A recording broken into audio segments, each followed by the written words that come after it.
Ladies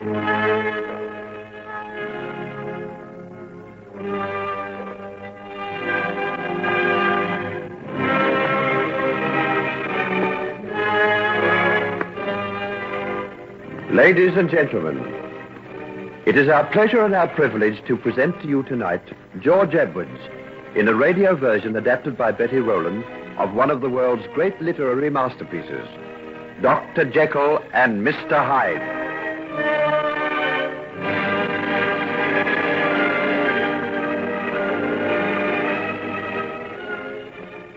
It took the genius of Robert Louis Stevenson to fashion this tale of the dual forces which are forever at war in every human breast, the powers of good and evil that lie dormant in us all.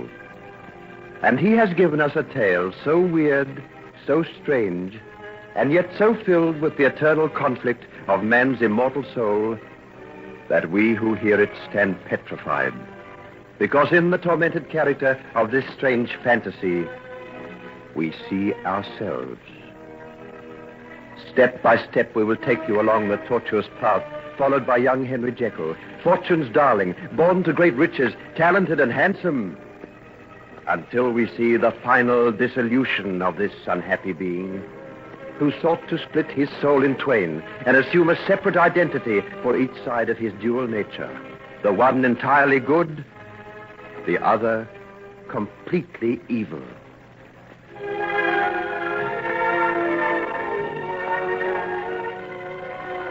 We will begin by looking into the handsome country residence of his father, Edward Jekyll, a wealthy London merchant who has retired to his estates to enjoy the fruits of a successful career on the stock exchange. He is a man whom anyone might envy, still in the prime of life, enjoying the esteem of all who knew him, blessed with the love of a gracious woman and the father of a splendid son. It is Christmas Day, and fires are burning brightly in the vast chimney pieces of the Jekyll house. Snow spangles the trees in the great park surrounding the gardens, and in the clear, crystal air, the chiming of church bells comes clearly from the little village just a mile or so beyond the gates. Henry, there's Mr. Bunning with his choir. Open the windows, dear, and show him that we're here. All right, Mother. Are you sure it won't be too cold for you? Not a bit. I've got this warm cloak on, and it isn't half so cold now that the sun has commenced to shine. Oh, Mother, just come and look at little Billy Hawkins. He's playing the chorus, and his cheeks look exactly like two ducks' cheeses. Let's go out onto the terrace and speak to them. Oh, there's Mr. Packer, too. His leg must be better. Well, fancy his being able to walk all this way through the snow. Thank you. Thank you very much. Merry Christmas to you. Thank you. If you'd care to step inside, there's a hot punch and some Christmas cake waiting for you. Henry, run and tell your father, dear. He wouldn't like not to be here to welcome them. Do you know where he is? I think he went down to the cellar with Monkton to choose the wines for dinner. Well, I'll go and fetch him then. And I'll go and make sure there's ample cake to go around. And look, there's Mr. Utterson and Margaret just driving through the gates. Oh, isn't that nice? I was so hoping they'd call in today. Tell your father, dear, and then run out and meet them. Oh, I do hope they can stay and have Christmas dinner with us. There's no one I'd rather have than them.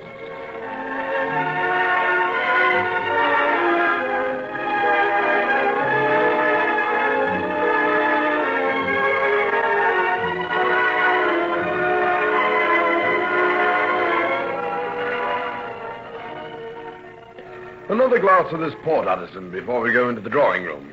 Thanks. I think I will. What a glorious color it has. Fill me a beaker full of the warm south, eh? This wine was part of a gift to my grandfather from the Duke of Alba.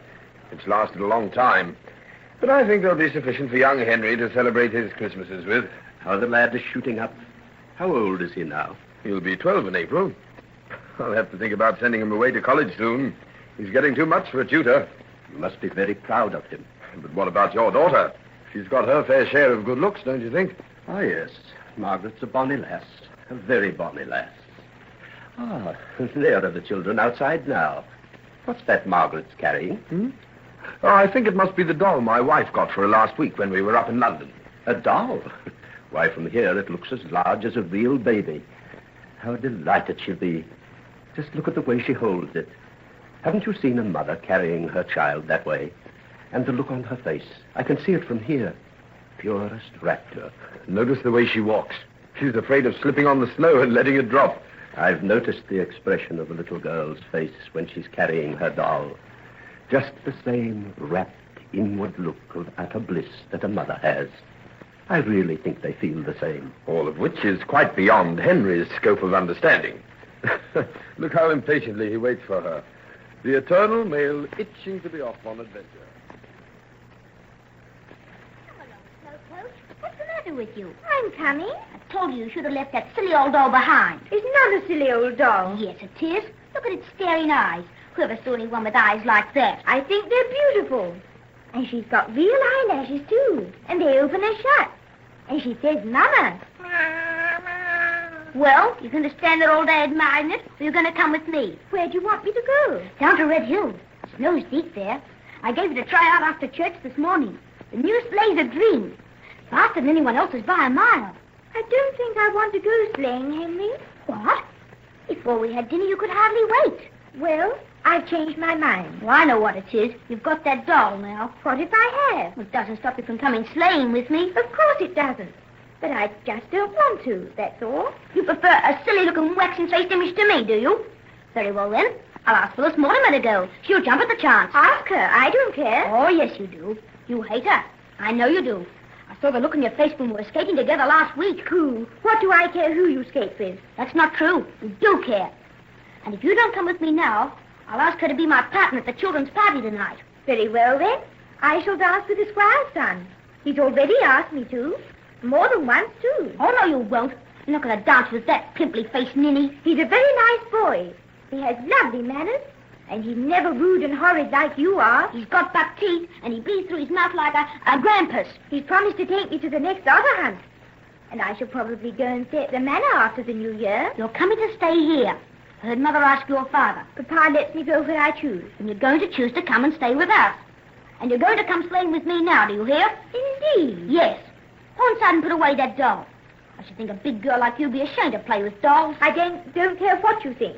And anyway, 10 isn't too old for dolls. Yes, it is. Phyllis Mortimer's only 9, and she smashed her last doll over a year ago. Phyllis Mortimer's spoiled and bold. I heard your mother say so. Oh, Margaret, come on. You're wasting the afternoon. Be getting dark soon. Well, I'm not coming, so there. Yes, you are. I'm going to make you. No, you're not. Give me that doll. No!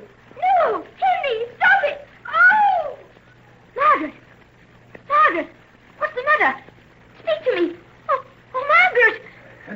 Henry, what on earth have you done? She slipped over a step. Oh, Father, she's not dead, is she? Let me have her, Jekyll, for mercy's sake. Oh, Margaret, my darling. I think she's only stunned, Addison. We'll carry her inside. Henry, run and tell your mother. Tell her not to be alarmed. It can't be serious. There are only half a dozen steps. But she struck her head as she fell. I saw it through the window. Yes, I know. Don't let's waste any time. We'll send for the doctor right away. Oh, my darling, my darling. Oh, God, don't let anything happen to her. My little girl. Oh, Margaret, Margaret. Steady, old man. She's my whole life. If anything should happen, I just couldn't go on.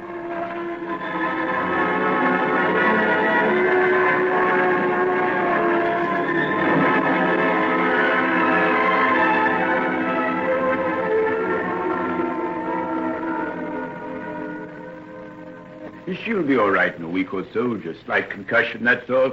She's sleeping quietly now, and I expect her to wake up almost herself again. Thank you, Doctor. I can't say what a relief this is. These young things are liable to suffer all sorts of mishaps, sir. How did it happen? She was playing with Mr. Jekyll's boy on the top of some steps. I don't know exactly how it came about, but she slipped. Very easily done. The ground's like glass after the freeze last night. Well, I'll be getting along. Be down in the morning. No excitement, mind. Oh, we'll see to that. Well, good night, sir. Good night. Good night. Thank you, Addison, old friend. What for? For what you said about the accident. You might easily have said so much more. As far as I'm concerned, nothing more need be said. Ever. That's not so. There's something I feel I have to say. Something that I've wanted to say to you for a long time, yet lacked the resolution. Will you sit down with me for a while before we go to Mrs. Jekyll? Why, certainly. Is there something that troubles you? Something that troubles me very deeply. Addison, did you notice my son's face as he tried to tear the doll out of Margaret's arms this afternoon? You mean just before she fell? Yes, I did. What did you think? Well, to be truthful, there was something on the face of that boy that struck terror into my heart. I know. What's the meaning of it? I've seen it from time to time, and it's always the same. Something so evil, so hideously profane seems to peer out from behind the mask of his features that I can't believe my eyes. You saw it this afternoon? Yes. Has it happened very often? Not more than half a dozen times in his life. The first occasion was when he was little more than 2 years old. He was playing with his nurse, a woman of whom he was particularly fond. And suddenly I saw the change, and he turned and sank his teeth into her arm until she screamed with pain. We had to almost prise his jaws apart. It was the most horrible thing I'd ever seen. And when did it happen next? About 2 years later. My spaniel had a litter of puppies, little soft lumps of silk. Henry was playing with them when suddenly I heard the mother dog begin to wail, and Henry laughed. Never as long as I live will I forget that sound. It wasn't the laugh of a child, but that of a fiend. Or as to where he was. He had broken their backs. Every puppy lay dead at his feet. Good heavens. And then another time... For heaven's sake, what's that? It's Henry. He has terrible nightmares after one of the attacks. I must go to him at once. It's children. Oh, Edward Jekyll, my poor friend. You are indeed in need of help. May God have pity on you and on your son.